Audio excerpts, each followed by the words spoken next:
thank you so much, Mohan and the CARE team for inviting me to talk about subalternity and participate in your exciting conference. And I have been a visiting faculty here for the last term, so I've been a little exposed to the really important political work that CARE is doing. So it really is an honor to have an opportunity to dialogue with you all and perhaps find ways to contribute to how you can extend your conversations about the work that you do forward. So because this is a health communication conference, I should say at the outset that I am not a health communication scholar in any way. So to that extent, perhaps I am an odd person here. But with the recognition that health, understood broadly, informs every aspect of our lives. So I want to therefore, for those of you who may not be very familiar with my work, even though Mohan contextualized a little bit, want to say a few things about my own background and political and intellectual investments, primarily because that informs how I perceive and relate to the work and the kind of issues being posed in this forum, although I have to admit that because I start teaching on Monday, I could not be here the whole time yesterday. I had to go back for work to the department, but still I got a sense of the issues being raised yesterday. So I am by training, the word I hate, but I will use it. I am by training a post-colonial transnational feminist and cultural studies scholar in the field of communication, but I work at a very interdisciplinary nexus. So I kind of these days see myself more as a sociologist of communication, media, and everyday culture. And how to theorize inequality and power in the context of colonialism, nationalism, globalization suffuses all my work. These are the issues that are politically very dear to me. Now, in contrast to a reductive empiricism, where the empirical seemingly is transparent and can explain the event or phenomena that is being studied by a scholar, towards which so much of social science and applied communication scholarship seems to be oriented today, my work is deeply theoretically oriented, although always situated in particular contexts that require theoretical explanations. Theorizing is something that I deeply value as an intellectual. And I say this especially because in today's neoliberal academic world, the drive towards crass empiricism and applied work that can seemingly draw funders at the cost of this theory is increasingly being devalued. And yet, without sound theorization, without asking high and complex theoretical questions, without engaging in sophisticated theoretical debates, I have learned from the works of scholars who have shaped me that we cannot provide explanations for the complexities of power in our world. This is our obligation as intellectuals. I also say this because I felt yesterday for the short time that I was here, and if I understood correctly, and I say this of course in a very friendly way, hopefully in a generative and productive way, that high theory was perhaps being pushed aside and minimized. But perhaps maybe not, it could be my misunderstanding. So I also wanted to emphasize this.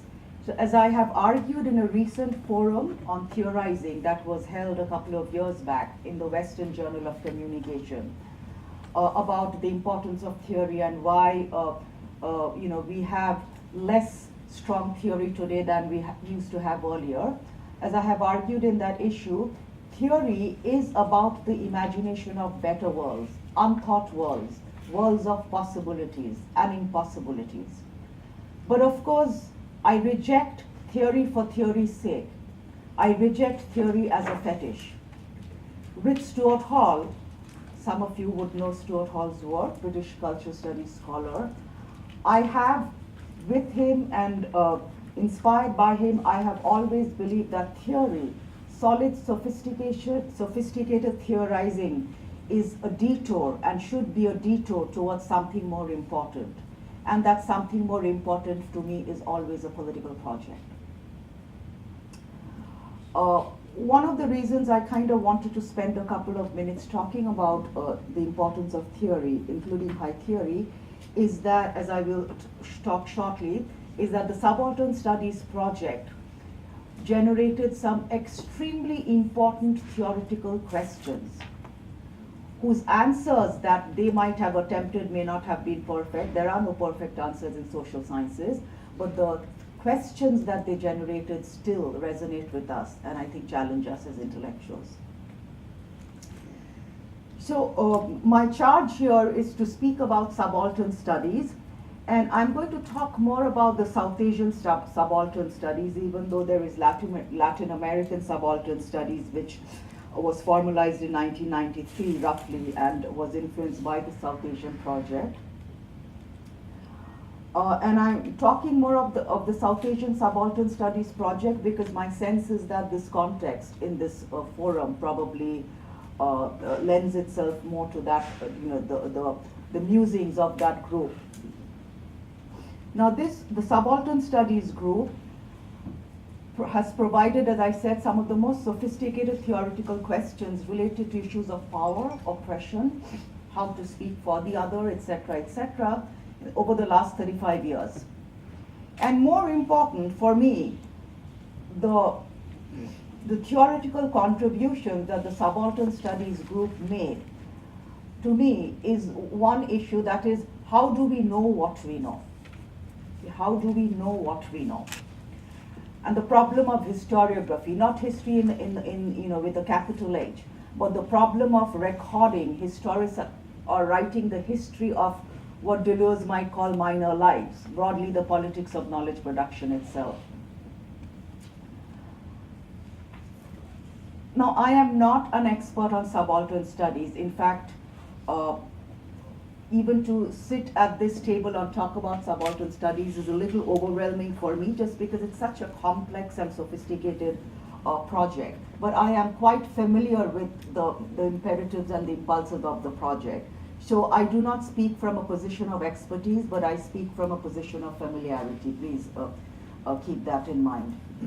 So I'm going to provide, I thought, a brief overview of the South Asian Subaltern Studies group, because I'm not sure how many of us here know about the main developments and what they were trying to do. But if you do know about it, please, I beg your indulgence, and I hope you will be patient and allow me to touch upon a few points. Now, the Subaltern Studies, the South Asian Subaltern Studies group, as we loosely talk about, use this phrase, really comprised of a group of Indian historians led by the eminent and one of the most brilliant scholars of our times, Ranojit Guha.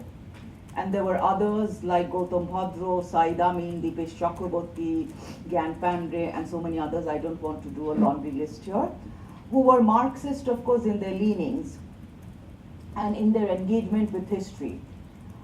Now, they were post-independence. They were very disappointed with what they were seeing after India's independence, the elitist and the official history of Indian nationalism that was being written by elite historians, okay, and by national leaders. The same betrayal that they found in colonialism, okay, of the masses in India, they found that same betrayal now post-independence, right up to the 1970s, which was a very important moment in India with the Naxalite movement and various Maoist uprisings. The same betrayal they found in nationalism, okay, in the national elite, where the elite histories of the nation did not make room for the peasants. Ranojit Guha was very concerned with the peasants, the undocumented peasants. There were no formal archives of peasant activities. So this led them to ask the larger question of how to write the history of the peasant in India, or peasants, peasant uprisings, when the principles of writing history thus far had been reliant on classical European historiography and had shored up monumental notions of national struggles. Okay. So they were very, I don't want to say against, but they were very critical of the kind of official versions of Indian national struggle that were coming out from, people from versions of someone like Nehru or Gandhi, or the historians who were very influenced by the Cambridge School and the Oxford School. Remember that Indian historiography, official Indian historiography after independence, when it was written, was very influenced by the European classical principles of writing history, because there had been no other ways of thinking about history till this group made its intervention. So the South Asian Subaltern Studies group, one can say, emerged out of a critique of and a disappointment with the post-colonial state, the Indian post-colonial state, and the nationalist independence, or the failure of nationalist independence to deliver to the masses the promise upon which national struggles had been waged. And for those of us who might be a little familiar with India's post-independence history, it is important to situate the emergence, or at least the thinkings, of the Subaltern Studies project in the same despair that led to the Naxalite movement in India. And the other Maoist uprisings, the absolute disappointment with post-independence India and the kind of oppression of the lower class masses and the peasants, which this group was concerned with. Now, one of the things that I find interesting is that today, while the South Asian Subaltern Studies group has acquired international recognition, and we even romanticize their work, it's initially, as Dipesh Chakraborty has talked about somewhere, I cannot remember where because I read his work so much I often forget the source, but initially the work that they were doing, the thinking that they were producing, occurred in like these small informal rooms. It was not official. They took a great risk in their career. They were often, Chakraborty talks about how they were often laughed at. So as I remember this, I also remember in a very different way how the British Culture Studies project emerged.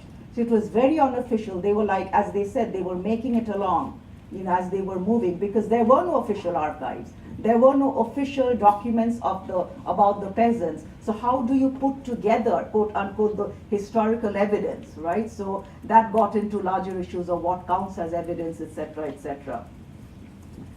Now, formally, at least, in terms of when the written word began to emerge, it emerged in the early 1980s. And there were about, if I'm remembering correctly, 13 volumes of the Subaltern Studies, volume 1 to 13. Then the group disbanded in 1998. Now, in the Subaltern Studies work, you had some influences of British historians doing the works of scholars like E.P. Thompson, writing history from below. However, and I want to say this, they reworked the notion of writing history from below. And I say this because often, like when I get manuscripts to review, the Subaltern Studies, the South Asian Subaltern Studies group is simply seen as imitating the history from below project of British Marxism.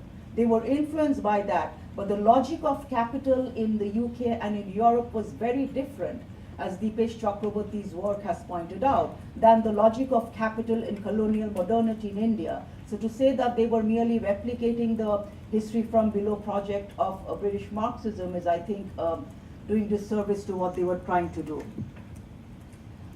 The term subaltern, as I think all of us perhaps know here, originally came from Gramsci, and Gramsci used the term to refer to someone in a junior rank, typically in the army, given the context he was writing in.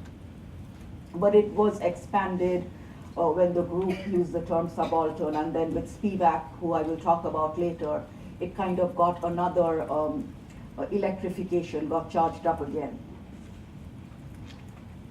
Now, there is no, in the time that I have, there is no easy way to give a strong synopsis of the Subaltern Studies project.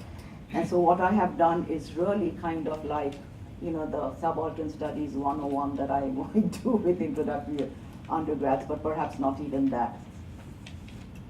Now, I think different people would talk about the Subaltern Study, the development of the South Asian Subaltern Studies project in different ways. But I tend to see the work in terms of two phases, and I will tell you why. The first phase is like from 1983 when they started publishing their volumes till about 1988. In 1988, where I see the second phase, and again I will explain why, 1988 published Gayatri Spivak's Can the Subaltern Speak, which not only through some very important theoretical challenges, not in a disrespectful way, but in a very generative way, but also this was the time when Spivak's Subaltern Studies Deconstructing Historiography came out. Around the same time, another very important work came out that also problematized in a very productive way the Subaltern Studies project, and that was Rosalind O'Hanlon's very important essay, Recovering the Subject, that somehow I don't see as being cited as much these days. So let me kind of elaborate this a little bit. Now, when Ranajit Guha and others formulated the project in late 1970s and started publishing their writings in the early 80s, as we know, they were concerned with their main charge, their main interest was how do we recover the consciousness of the peasants? Okay.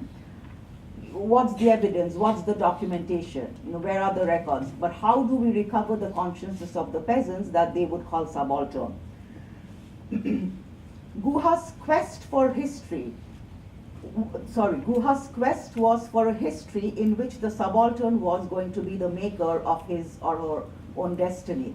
At that time it was more his, because they were rarely engaging the issue of gender till Spivak came and gave them a jolt.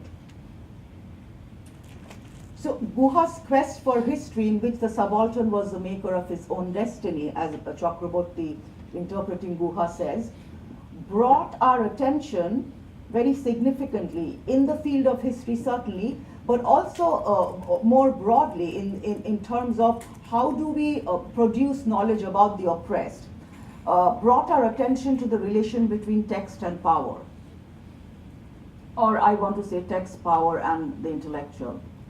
And yet this issue, that how do we recover the consciousness of the peasants, yet this issue that Dipesh Chakraborty once termed in a very witty way, remain one of the most problematic and yet generative in terms of the theoretical questions it further produced of the project, or what Chakraborty called the thorny question of the consciousness, the thorny question of recovering the consciousness.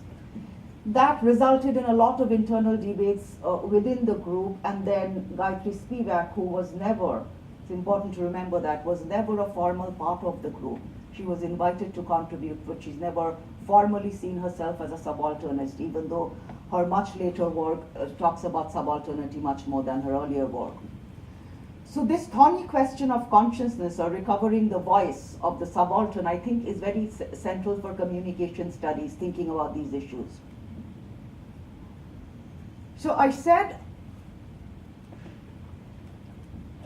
just a minute back, is that 1988, as I see it, was a very important moment, which for me marks, another phase of the beginning of the Subaltern Studies project, because that's when Spivak's Can the Subaltern Speak was published.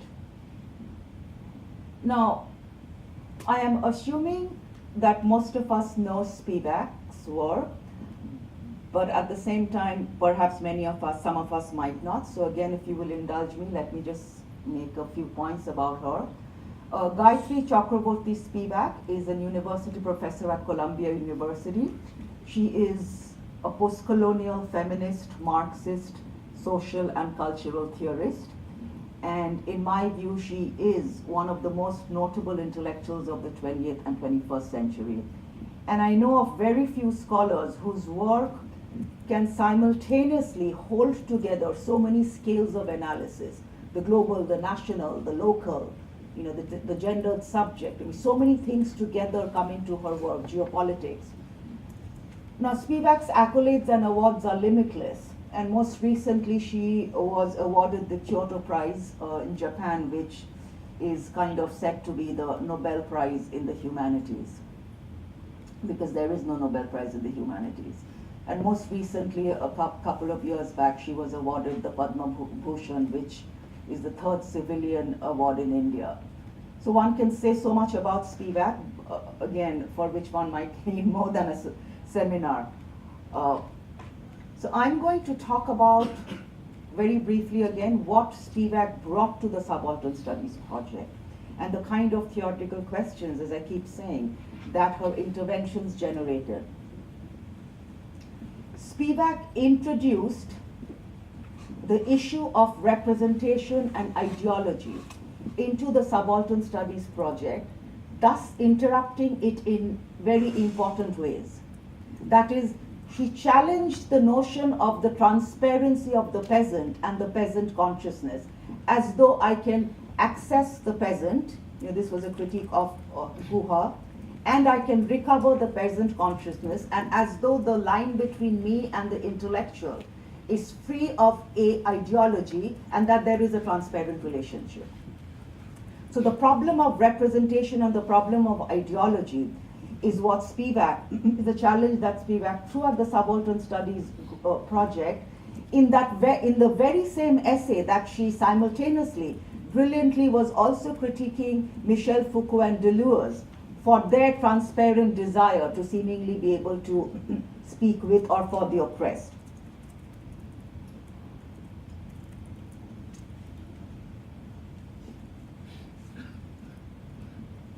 The other issue of the many other issues that Spivak also brought to the table where this project, where the Subaltern Studies project was concerned, is that she argued that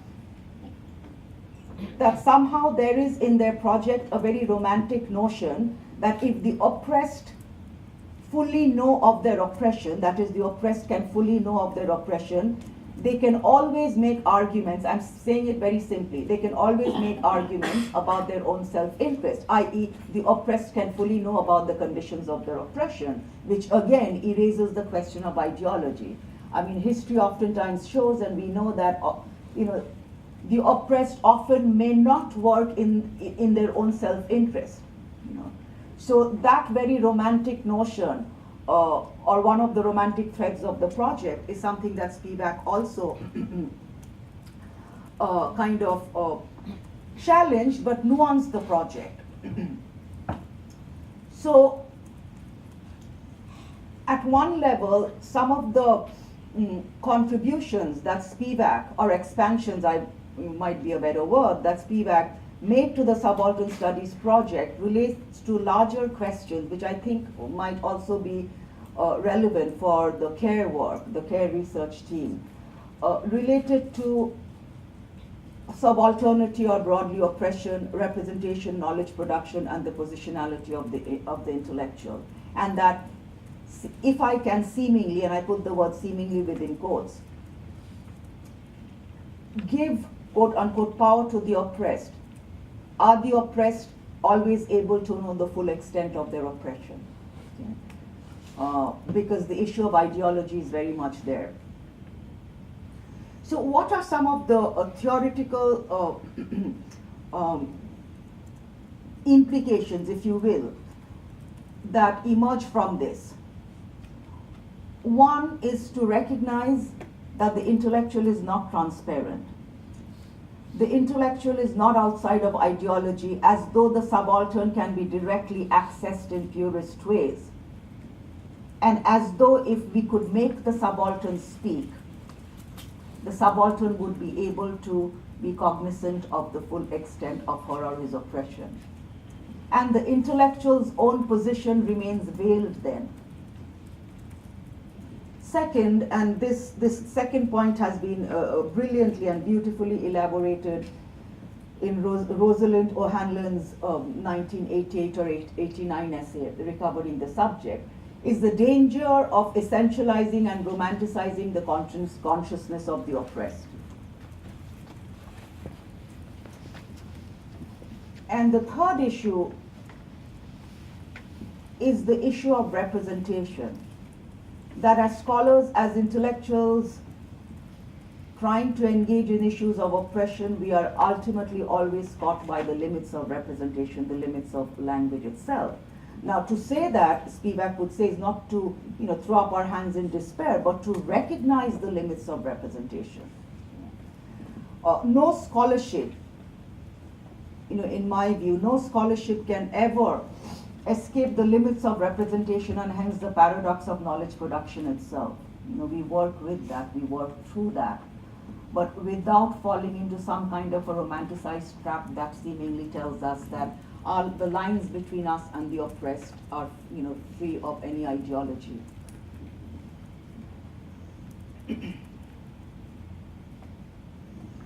Now, Deepesh Chakraborty, whose work, along with Spivak's work, I am greatly influenced by and I admire, also made a similar point once, where he too was talking about the theoretical problem of trying to recover the consciousness of the peasant or subaltern or the oppressed, whatever term you want to use.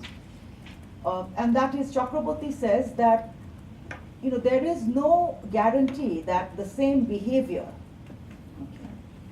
of the oppressed or the same desire. So let's say a group of oppressed people say, we want this, whatever this is. He says that there is no guarantee, though, that the same behavior or desire is produced by only one state of consciousness. There can be various states of consciousness producing one desire. So the correlation between, the oppressed think this way and therefore they want that, is kind of like a politics without guarantees, as Stuart Hall would say. And again, that gets at the very important issue of not falling into a very reductive empiricism when engaging with issues of subalternity. The other issue that Spivak brought into the Subaltern Studies project, which I will not dwell here upon, is the issue of gender, the gendered subaltern studies. What is the condition of the gendered subaltern? Because at one level, the Subaltern Studies project, at least to me, helps me nuance my thinking about questions of power and inequality. One of the things that I think is problematic in Ranajit Guha's initial formulation of the subaltern or the peasant is that he talked about the peasant as a space of difference from the elite, right? The peasant as the subaltern as a space of difference from the elite or the middle class. But people like about Spivak and Chakraborty very rightly have critiqued that, saying that these are like these two silos. It's like the subaltern class and then, or the peasant class and then the elite class, a very binaristic relationship, when the relationship of power may not be that binaristic.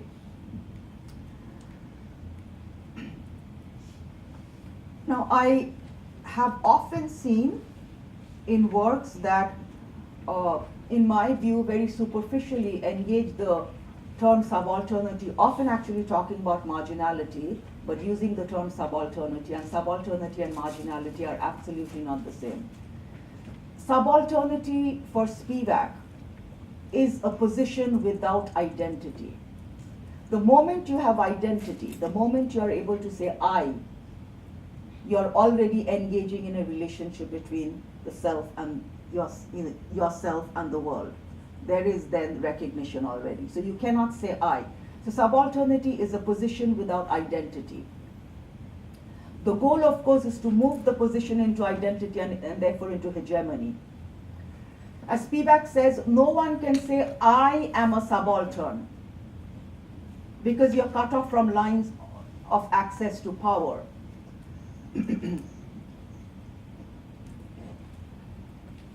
Now, Rosalind Morris, a brilliant cultural anthropologist, in a discussion of Spivak's notion of subalternity, and sometimes Spivak uses the word radical alterity, reminds us that to engage radical alterity and to remember that we cannot always access subalternity, is to be reminded of, and I quote, the ungraspable, very important, the ungraspable otherness that remains beyond our reach and that also constitutes who we are. The otherness in relation to which we are both indebted and unable to know the full extent of our accountability.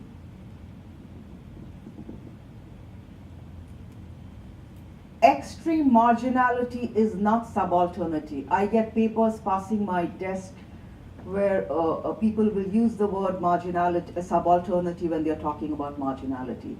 If you're talking about a space where, however marginal that might be, where there is some access to representation, some access to power, then that cannot be subalternity. Important to keep in mind, because it is, in my view, and in the views of many others whose work influences me, it is important to keep alive the possibility that there are spaces and positionalities that escape our recognition. That is the radical alterity. Yeah.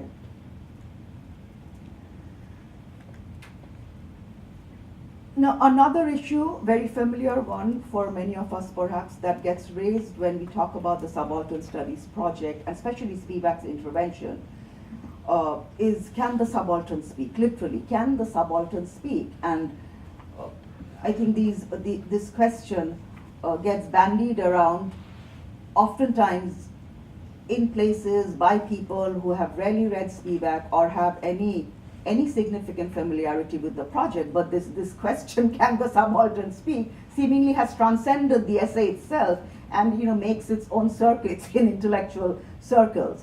Now, Megan Morris once said, and I love this, that Gayatri Spivak never said that the subaltern cannot talk, but the subaltern cannot speak, because speech immediately brings us into structures of recognition, but talking is a different matter, right?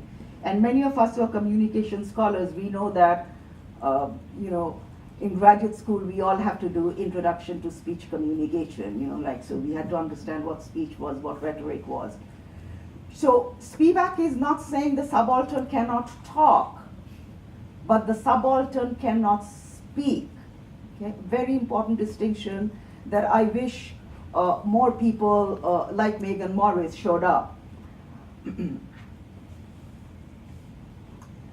Another thing to remember about the Subaltern Studies project is that when it initially started, it was not, nor did it ever position itself as a post-colonial studies project. I mean, the word post-colonial was barely used in the early 1980s.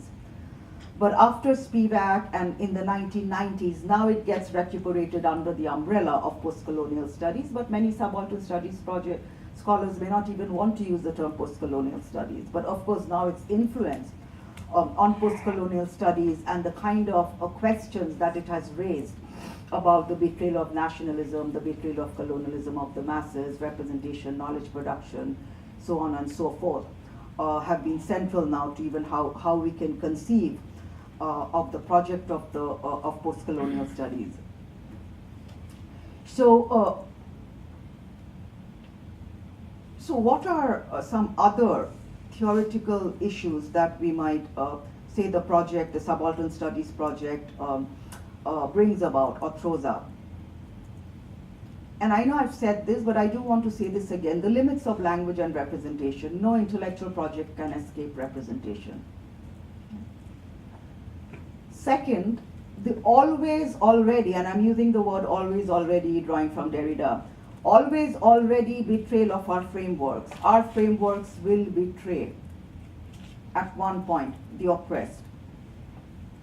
But there is no need to throw our hands and stop doing what we do, but trying to finesse it more, trying to refine our frameworks. Dipesh Chakraborty once made a very interesting point, and if you have heard him, he's a very witty speaker. He said that in the kind of work that many of us do, there is no right answer. There is no right answer for various reasons, because our context keeps changing, power relations keep changing, but there is no right answer. So the best that you can do is to produce a very important, and I'm using his phrase, a very important generative mistake that generates important questions. Okay? So Chakraborty says that because of the always already betrayal of our framework, this is my language, Chakraborty says, the more important task might be to generate important mistakes whose questions, the underlying questions, remain with us and move debates along. Because really there is no perfect framework. Now, I'm going to get ready to wrap up, but there are a couple of points that I wanted to, in a very friendly and generative way, respond to, or at least address, that I kind of thought I heard yesterday. And one was, as I said earlier in my talk, the devaluing of high theory. Now, there is undoubtedly a lot of very shoddy, shallow, banal cultural theory, critical theory, and culture studies work being produced, just because now it's become a fad. Just as there's a lot of shoddy, banal, insignificant, irrelevant, applied, crass empirical work also being produced, in a neoliberal academy. But our models are always the best that an area offers. So theorizing, as I said earlier, especially high theory, needs to be valued for the complexities of thinking that it can open up, that mere empirical work cannot. Now, having said this, I want to qualify this, knowing the kind of audience I'm speaking to, that I'm not arguing against empiricism. Okay? Empirical material is important, but how we define the empirical, of course, is a matter of debate. I am arguing against reductive empiricism, where seemingly the empirical becomes transparent symptom of the phenomenon.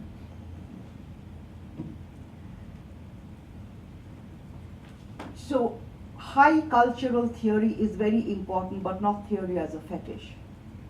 Someone like Stuart Hall, and I'm referring to Stuart Hall because I think this audience is familiar with his work, is in my view a very high, sophisticated cultural theorist whose work is always grounded in context. Theory as a detour towards something more important. So let us not devalue in a superficial way the importance of high theory. The other kind of thread that I felt I picked up yesterday, and again I say this in a very friendly way, just to kind of have more conversations around these things, is that deconstruction, I think someone said that was shooting down deconstruction. While I can't remember the whole thing, it's important to remember that oftentimes people use the term deconstruction, and I'm not saying this particular person was, but generally I've seen this, without necessarily having a strong base in scholars like Derrida or Diman or even Spivak. Deconstruction simply gets seen as breaking something down as opposed to constructing something. That is not what deconstruction is about. That's the everyday notion of deconstruction. I'm deconstructing whatever, the food that I'm cooking. That's not what we're talking about. Deconstruction as a movement, as an intellectual movement, as an offshoot of post-structuralism, does not say, and has never said in that categorical way, there is no truth. That's not what they're interested in. Deconstruction is interested in the production of truth, the relations through which what something gets categorized as truth is produced, which is very different from saying there is no truth.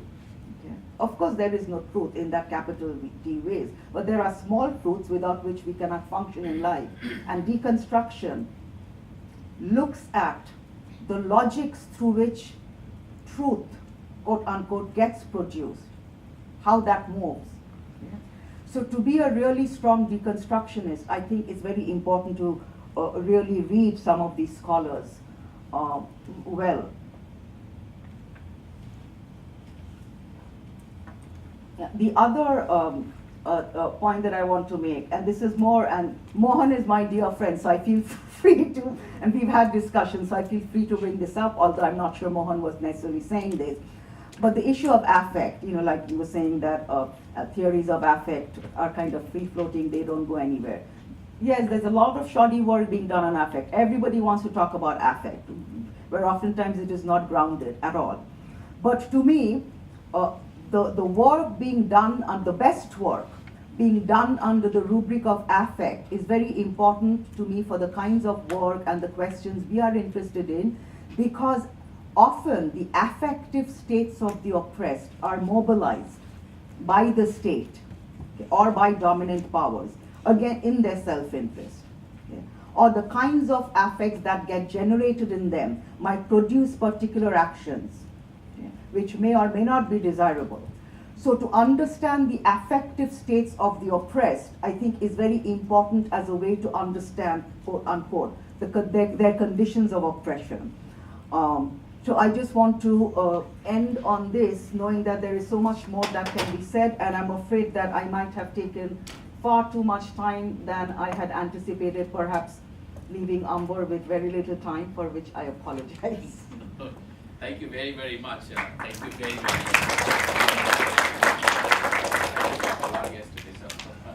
But I'm always happy to hear what you have to say.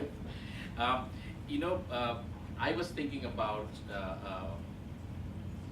looking at how we could map the Culture Center project and care as a center, this conference in its.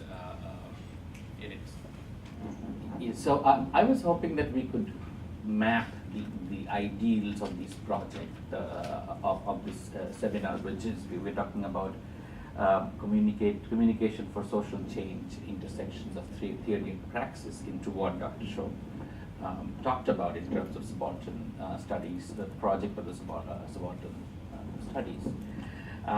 And as she spoke, I sort of jotted down points that I think we could pick up to see linkages between subaltern studies and the Culture Center project, as it is evolving. And I have 20 points to talk about. So I don't think that's the right way to go about doing it right now. I think we have 14 minutes left for the panel to end. So I think it would be good to sort of open up and go around with questions and see if we can go back and forth with certain with discussions on what has been spoken now and throughout the conference.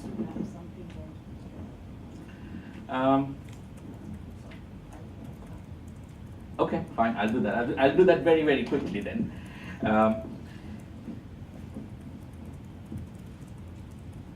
These are the important points that I think that we can pick up from the Subaltern Studies project and map onto or help in the evolution of the CARE project. Number one is, how do we know what we know? Okay, when we are looking at the writing of history or historiography, the graphing of history as it is happening now, who are the people who are erased? Like what is erased? What are the discourses that are erased? How do we work towards retrieving these erasures? Okay, what really struck me is when Dr. Shom was talking about how the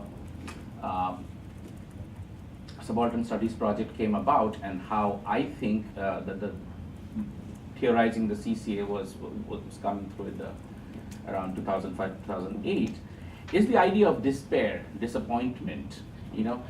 Talking about what exists. Yes. It started off as a project in health communication, looking at how large parts of the globe and how stories are made around health in large parts of the globe are left out of what we know as the European discourse of health communication. That was the impetus. That was so that struck a sort of a similar. It struck a chord with me. The other point that I think is also very important and connects very well to the CCA is the idea of risk. In the projects that we have done and the projects that are being done through CARE now, where you are basically going in and starting this whole program of seeing through the change, of also evaluating the change, there is this import of putting one's self at stake. Now, by self, I'm talking about not only your intellectual self, but also the body as a performative body at stake onto the field in front. Together with the idea that you are always talking about reflexivity, the idea of positionality, questioning yourself, being vulnerable, opening yourself up to be disputed, and that also links ourselves a lot to the Subaltern Studies project as I think about it. Representation, ideology, and something that I think the CCA has always been concerned about. When you're talking about culture, structure, and agency, you're looking at how life comes into being, and when you're talking about how these inform each other to influence how subjects at the margins are able to speak, not talk, right? Are able to speak or speak in a way that matters.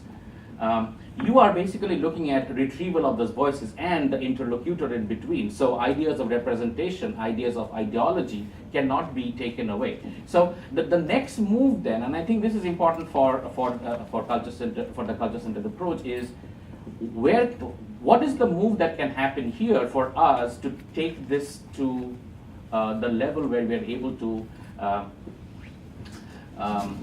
evaluate our work, okay, without falling into what Dr. Shom talked about, the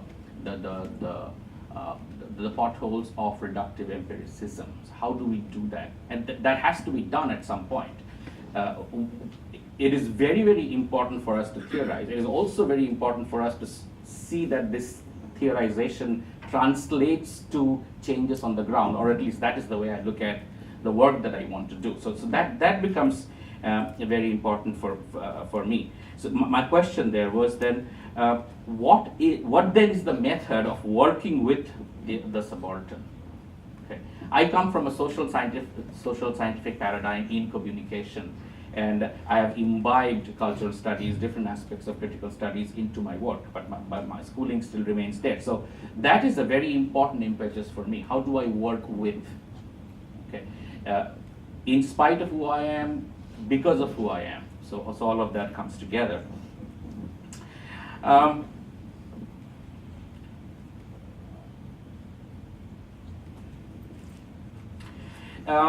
this is probably my last point before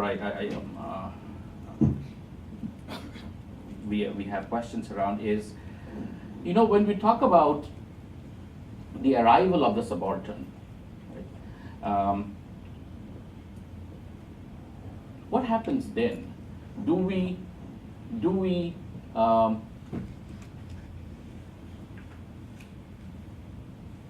Does the project of subalternity end there with the arrival of the subaltern, or does that, if the project ends there, are we leaving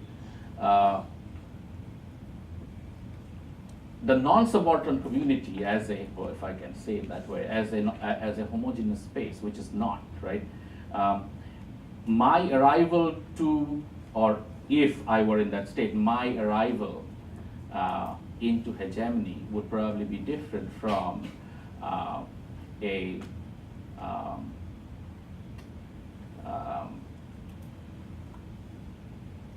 Dalit's arrival into hegemony.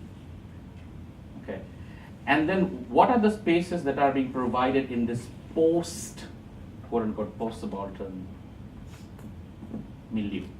Are they uniform? Are they homogeneous? Or should we stop there? So this, I think, is something where where CARE and CCA can sort of, when you're looking at the continuous interplay and the continuous change of culture, structure, and agency, this is something that we can probably theorize and think about engaging with as we step out into programs that focus towards implementation, towards creating implementation as well as evaluation. So I'll leave us with these thoughts and see what questions we can have in.